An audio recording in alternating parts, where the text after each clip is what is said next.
سمندر پر جھک چکی تھی، آسمان سیاہ تھا، لہریں چٹانوں سے ٹکرا رہی تھیں اور ٹھنڈی ہوا عربی گھوڑوں کی زینوں سے ٹکراتی ہوئی عجیب سی آواز پیدا کر رہی تھی۔ چند کشتیاں خاموشی سے اندھیرے پانی کو چیرتی ہوئی آگے بڑھ رہی تھیں۔ ان کشتیوں میں بیٹھے سپاہیوں کے چہرے سنجیدہ تھے، کسی کی آنکھیں بند تھیں اور ہونٹوں پر دعا تھی، کوئی خاموشی سے اپنی تلوار کو مضبوطی سے پکڑے بیٹھا تھا، اور کچھ ایسے بھی تھے جو سمندر کے اندھیرے پانی کو دیکھ کر سوچ رہے تھے کہ شاید یہ ان کی زندگی کی آخری رات ہو۔ مگر ان سب کے درمیان ایک شخص ایسا تھا جس کے چہرے پر نہ خوف تھا، نہ پریشانی، نہ شک۔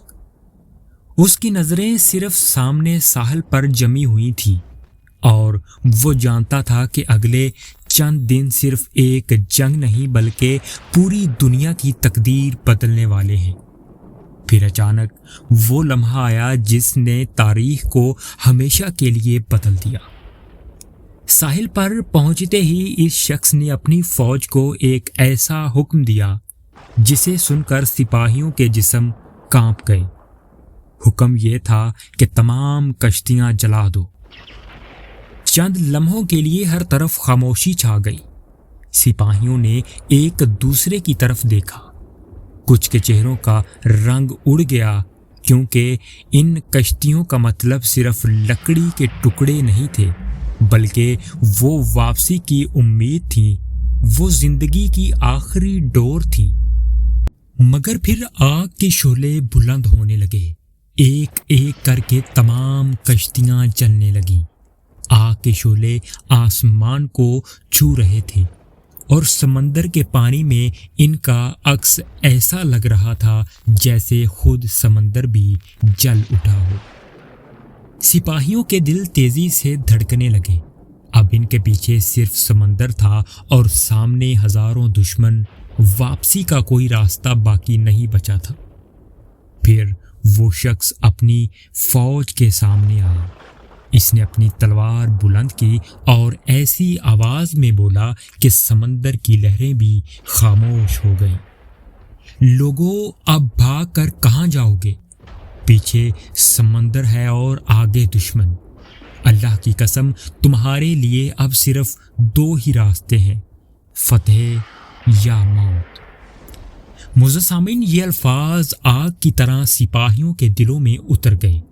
خوف ختم ہونے لگا، ان کی آنکھوں میں چمک پیدا ہو گئی۔ اب وہ صرف سپاہی نہیں رہے تھے، وہ ایک ایسی طاقت بن چکے تھے جسے روکنا آسان نہیں تھا۔ وہ شخص تھا طارق بن زیاد، وہ سپہ سالار جس نے اپنی کشتیاں جلا کر دنیا کو ہمت، ایمان اور قربانی کا مطلب سکھا دیا۔ 7ویں صدی کا زمانہ تھا، اسلام عرب کی سرزمین سے نکل کر دنیا کے مختلف علاقوں تک پہنچ چکا تھا۔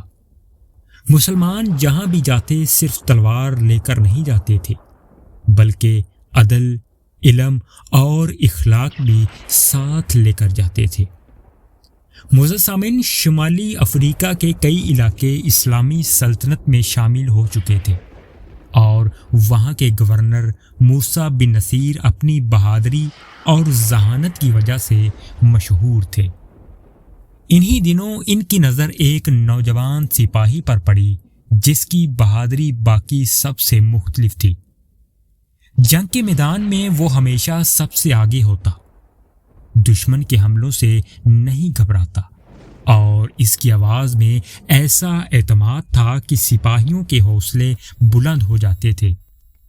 اس نوجوان کا نام تھا طارق بن زیاد۔ طارق بن زیاد بربر نسل سے تعلق رکھتے تھے۔ ان کا بچپن غربت میں گزرا، مگر غربت نے ان کے اندر کمزوری پیدا نہیں کی بلکہ انہیں مضبوط بنا دیا۔ وہ بچپن ہی سے خاموش طبیعت کے مالک تھے، مگر جب میدان جنگ میں اترتے تو ان کی تلوار بجلی کی طرح چلتی تھی۔ موسیٰ بن نصیر نے جلد ہی سمجھ لیا کہ یہ نوجوان عام سپاہی نہیں بلکہ مستقبل کا عظیم جرنیل ہے۔ ادھر یورپ میں اسپین کی حالت خراب تھی۔ ویزوگت بادشاہوں کی حکومت تھی۔ امیر لوگ محلات میں عیش کر رہے تھے، جبکہ غریب لوگ ظلم سہ رہے تھے۔ بادشاہ راڈرک طاقتور تو تھا مگر انصاف سے خالی تھا۔ لوگوں کے دلوں میں اس کے خلاف نفرت بڑھ رہی تھی۔ کہتے ہیں کہ اسپین کے کچھ مظلوم لوگوں نے مسلمانوں کو پیغام بھیجا کہ آ کر ہمیں اس ظلم سے نجات دلاؤ۔ یہی وہ لمحہ تھا جہاں تاریخ نے نیا رخ لیا۔ معزز سامعین، موسیٰ بن نصیر نے اسپین پر حملے کا منصوبہ بنایا، مگر یہ آسان نہیں تھا۔ درمیان میں سمندر تھا اور دوسری طرف ایک عظیم فوج۔ اس مہم کے لیے ایک ایسے شخص کی ضرورت تھی جو صرف جنگ لڑنا نہیں جانتا ہو بلکہ لوگوں کے دلوں میں بھی آگ بھر سکے۔ انتخاب طارق بن زیاد کا ہوا۔ سن 711 عیسوی رات کا وقت، مسلمان خاموشی سے کشتیوں میں سوار ہوئے۔ سمندر پرسکون تھا مگر ہر دل میں طوفان برپا تھا۔ کئی گھنٹوں کے سفر کے بعد وہ اسپین کے ساحل پر پہنچے۔ جیسے ہی مسلمانوں نے زمین پر قدم رکھا، طارق بن زیاد نے ارد گرد نظر دوڑائی۔ اونچی چٹانیں، خاموش فضا اور سامنے دشمن کی سرزمین۔ آج اسی جگہ کو جبل طارق کہا جاتا ہے، یعنی طارق کا پہاڑ۔ پھر وہ تاریخی لمحہ آیا جب کشتیاں جلائی گئیں۔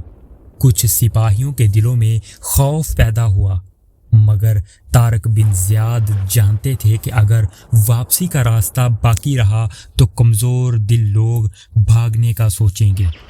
اس لیے انہوں نے وہ راستہ ہی ختم کر دیا۔ اب ہر سپاہی جانتا تھا کہ زندگی صرف فتح میں ہے۔ چند دن بعد مسلمانوں کا سامنا راڈرک کی عظیم فوج سے ہوا۔ دشمن تعداد میں کئی گنا زیادہ تھا۔ ہزاروں گھوڑے، بھاری زرہیں، لمبے نیزے اور تربیت یافتہ سپاہی۔ مگر مسلمانوں کی تعداد بہت کم تھی۔ مگر مسلمانوں کے پاس ایک چیز ایسی تھی جو دشمن کے پاس نہیں تھی، وہ تھا ایمان۔ جنگ شروع ہوئی، تلواروں کی جھنکار سے میدان گونج اٹھا۔ گھوڑوں کی ٹاپوں سے زمین کانپنے لگی۔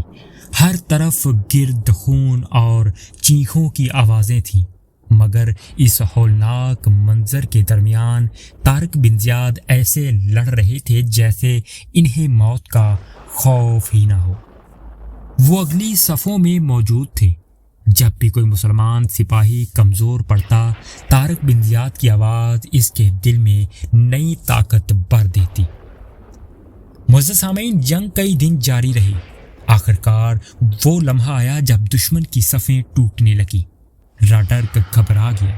اسے یقین نہیں آ رہا تھا کہ چند ہزار مسلمان اس کی عظیم فوج کو شکست دے سکتے ہیں۔ پھر اچانک اس کی فوج میدان چھوڑ کر بھاگنے لگی۔ مسلمانوں کو عظیم فتح حاصل ہو چکی تھی۔ یہ صرف ایک جنگ کی فتح نہیں تھی، یہ یورپ میں ایک نئے دور کا آغاز تھا۔ مسلمانوں نے ایک ایک کر کے اسپین کے بڑے شہر فتح کرنا شروع کر دیے۔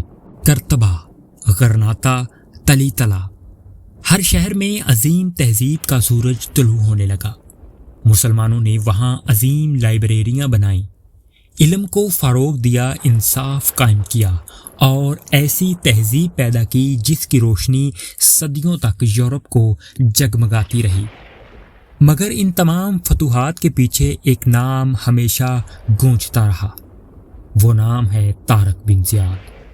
وہ شخص جس نے دنیا کو دکھایا کہ اگر انسان کے دل میں ایمان زندہ ہو تو چند ہزار لوگ بھی تاریخ بدل سکتے ہیں۔ وہ شخص جس نے اپنی کشتیاں جلا کر اپنے سپاہیوں کو سکھایا کہ کامیابی انہی کو ملتی ہے جو واپسی کے تمام راستے بند کر دیتے ہیں۔ آج بھی جب جبل الطارق کی چٹانیں خاموش کھڑی ہیں، سمندر کی لہریں آتی ہیں، ٹکراتی ہیں اور واپس چلی جاتی ہیں، مگر ایسا لگتا ہے جیسے ہوا میں آج بھی ایک آواز گونجتی ہو، وہ ہے پیچھے سمندر ہے اور آگے دشمن۔